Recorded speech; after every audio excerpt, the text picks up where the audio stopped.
இங்கு கூடியிருக்கும் அனைத்து தாய் தமிழ் உறவுகளுக்கும் புரட்சிகர வணக்கம்.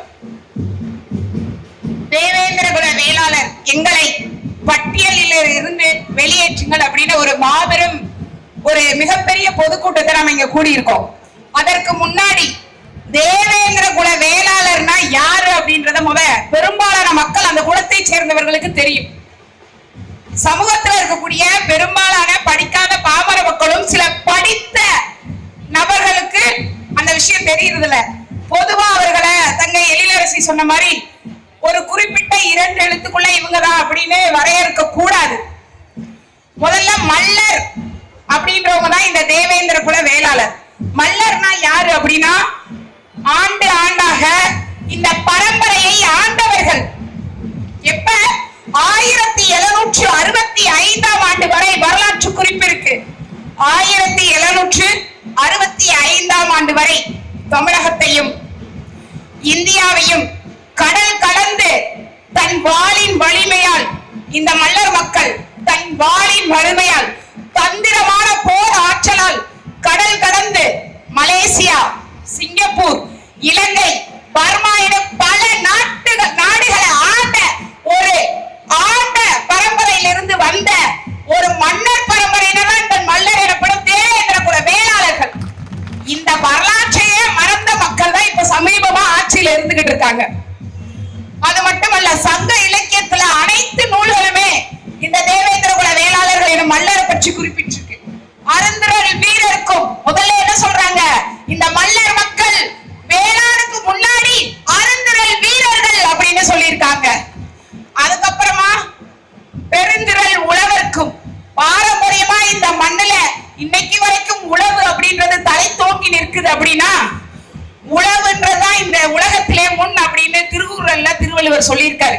அப்படிப்பட்ட நாங்க வீரர் மட்டும் இல்ல, இந்த உலகிற்கே சோறு போடக்கூடிய உழவர்களும் நாங்க தான் சொல்லக்கூடிய பெருந்திரளான மக்கள் தான் இந்த மல்லரின மக்கள். இந்த வரலாற்று உண்மையை மறைச்சுதான் உங்களை ஒரு குறிப்பிட்ட பட்டியல் இனத்துக்குள்ள இங்க இருக்கக்கூடிய ஆண்ட கட்சிகளும் ஆளுகின்ற கட்சிகளும் உங்களை மறைச்சு வஞ்சிச்சுக்கிட்டு இருக்காங்க. உங்களை வஞ்சித்த இந்த அரசுக்கு தான் நீங்க மாறி மாறி வாக்கு செலுத்திக்கிட்டு இருக்கீங்க. யாருக்கு வாக்கு செலுத்துறீங்க? பூர்வீக குடிகளான உழவர்கள். எதற்காக இந்த தேவேந்திர குல வேளாளர் அப்படின்ற பேரை எப்ப வந்துச்சு நீங்க பல பேருக்கு தெரியறதில்ல. 1951ஆம் ஆண்டுல இருந்து இந்த கோரிக்கை முன்வைக்கப்பட்டது. 1951ஆம் ஆண்டு எங்களை தேவேந்திர குல வேளாளர்னு முறைப்படி அறிவிங்க, அரசியல் அதிகாரத்தின்படி அறிவிங்கன்னு மக்கள் தொடர்ந்து போராட்டத்தின் காரணமா 2021 தேர்தலுக்கு 10 நாளைக்கு முன்னாடி உங்கள்கிட்ட வாக்கு வாங்கணும்னு ஏமாத்தி இந்த அரசு என்ன பண்ணுச்சு, உங்களை தேவேந்திர குல வேளாளர் பட்டியல் அப்படின்னு பெயர் மாற்றம்னு கொண்டு வந்தாங்க. கொண்டு வந்தீங்கல்ல, அப்பயே இந்த மக்கள் எல்லாரும் எங்களை பட்டியல் இனத்துல இருந்து மாற்றுங்க, வெளியேற்றுங்கன்னு கோரிக்கை வச்சாங்க. அதை ஏன் அரசு செய்யல? அதை ஏன் இப்ப இருக்கக்கூடிய ஆட்சியாளர்கள் செய்யல? இந்த கேள்வி உங்கள் மக்கள் அனைவரோட மனசுல எழணும்.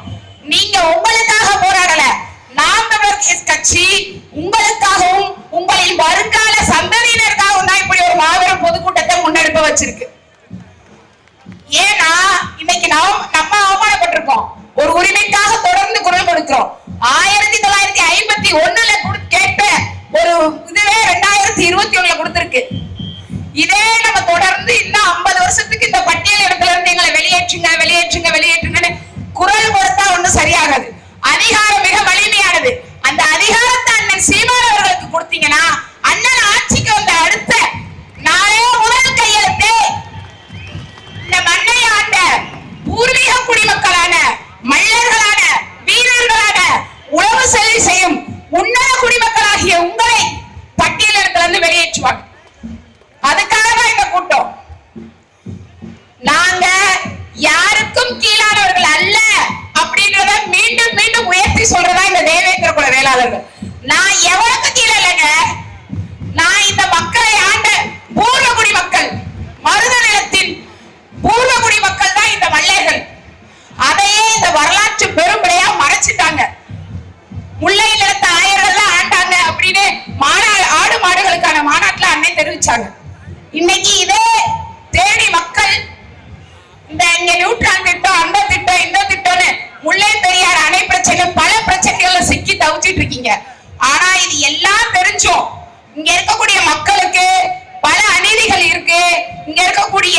உழவு தொழில் செய்யக்கூடிய தேவேந்திர குல வேளாளர்கள், இந்த பூர்வீக குடியான உழவு தொழிலுக்கு ஆதாரமா இருக்கக்கூடிய இந்த முல்லை பெரியாறு அணைய, அந்த அணைக்கு ஆபத்தை விளைவிக்கக்கூடிய தேவாரம் பகுதியில நியூட்ரினோ திட்டம்னு ஒண்ணு கொண்டு வர போறாங்களே, பல ஆயிரம் கோடிக்கு செலவு செஞ்சு அந்த திட்டத்தை கொண்டு வந்தா இங்க இருக்கக்கூடிய உழவு தொழிலுக்கு ஆபத்து, இங்க இருக்கக்கூடிய மக்களுக்கு ஆபத்துன்றதை உணர மறந்துட்டாங்க. ஆனா நீங்க என்ன பண்ணீங்க? மறுபடியும் இங்க இருக்கக்கூடிய திராவிட முன்னேற்ற கழகத்தை சேர்ந்த மரியாதைக்குரிய பாராளுமன்ற உறுப்பினரை யாரை தேர்ந்தெடுத்தீங்க? தங்கத்தமிழ் செல்வனை தேர்ந்தெடுத்தீங்க. ஆனா அவருக்கு என்ன பிரச்சனை தெரியுமா? நாமெல்லாம் தேவேந்திர குல மக்களை பட்டியல் இனத்துல இருந்து வெளியேற்றுங்க அப்படின்னு போராடிக்கிட்டு இருக்கோம். அதுக்காக ஒரு கூட்டத்தை திரட்டி இருக்கோம். ஆனா அவருக்கு மக்களுக்கு கொடுக்கிற நலத்திட்டத்துல எம்எல்ஏ போட்டா இல்லையா, எம்பி போட்டா இல்லையன்றத பிரச்சனை. அட ராஸ்கல் அப்படின்னு எம்பி கேட்கிறாரு. இன்னைக்குங்க இப்படி ஒரு வரலாற்று சம்பவம்.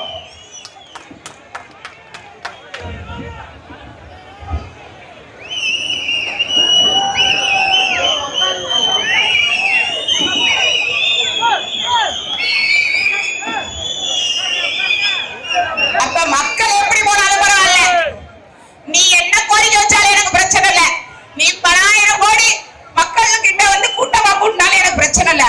எனக்கு தேவை நான் செய்யற விளம்பர ஆட்சியில எம்எல்ஏ போட்டா இருக்கணுமா இல்ல எம்பி போட்டா இருக்கணுமா?